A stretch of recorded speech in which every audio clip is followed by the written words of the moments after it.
C'est-à-dire 7 mois en arrière, je ne connaissais rien en matière de chantier. Et pour les 7 mois, j'ai vraiment appris un peu. Même si ce n'est pas beaucoup, j'ai appris. Et ça m'aide beaucoup.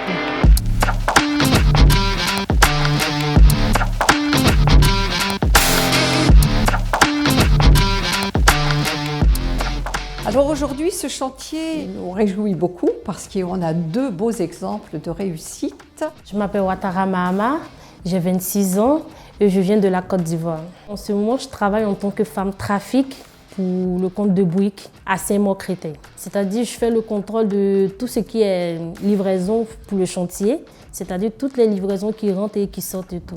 Je m'appelle Victor Villéger, je suis coffreur brancheur chez Bouygues. Je prends la parole à la place de Mustapha parce que tout simplement il n'est pas à l'aise avec les caméras et il a envie de... Alors déjà il aime donner une bonne image de lui et du coup il ne se sentirait pas à l'aise devant des caméras avec son expérience du français.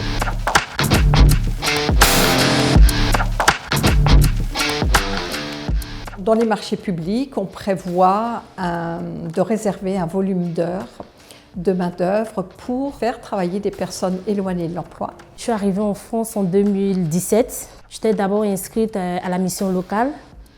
J'ai fait des petits boulots et tout en tant que femme de ménage et tout. Et après, j'ai eu un poste sur un autre chantier pour femme de ménage.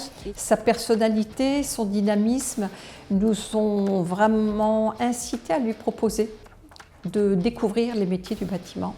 Donc au début, Mustapha est arrivé ici pour faire le lifting en théorie. Après, il faisait manœuvre à pousser les palettes. Après, on lui a donné une chance, on l'a envoyé avec nous sur les quais pour faire les nez de quai. Il a appris le ferraillage, il a appris le coffrage. J'ai bien envie d'évoluer parce que, comme je l'ai dit, moi je veux toujours apprendre. Et pourquoi pas dans le métier sur le chantier en fait. Ça m'intéresse bien. Malgré son peu de connaissances qu'il avait quand il est arrivé avec nous, il avait une envie de travailler. Il est ponctuel, il est sérieux, il écoute, il est minutieux. C'est un exemple. Après, effectivement, il faut lui apprendre le métier. Le métier en lui-même, il ne le connaît pas.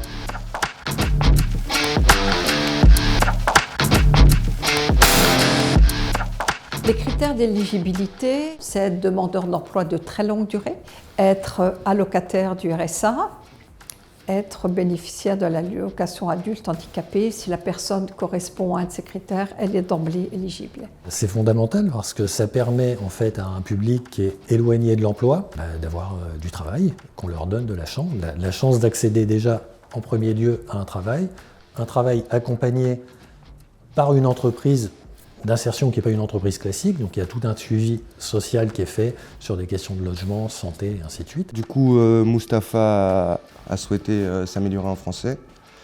Je l'ai orienté vers la Croix-Rouge et suite à ça, nous, Bouygues, on a fait l'effort de faire en sorte d'aménager son temps pour qu'il puisse accéder à ses cours le soir.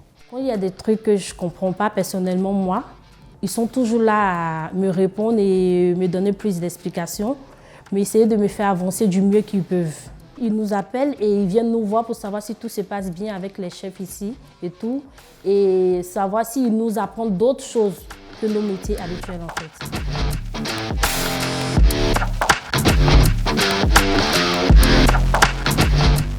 On est vigilant à ce qu'il y ait une montée en compétence de ces personnes-là.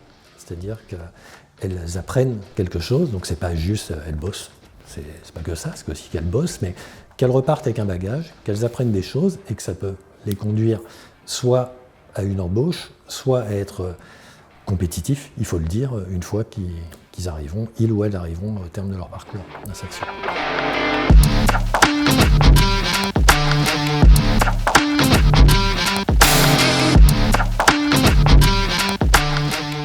En fait, c'est important de savoir qu'on est suivi par quelqu'un par derrière, même si on travaille. Donc, je crois qu'ils ont l'envie de nous voir aller plus loin en fait.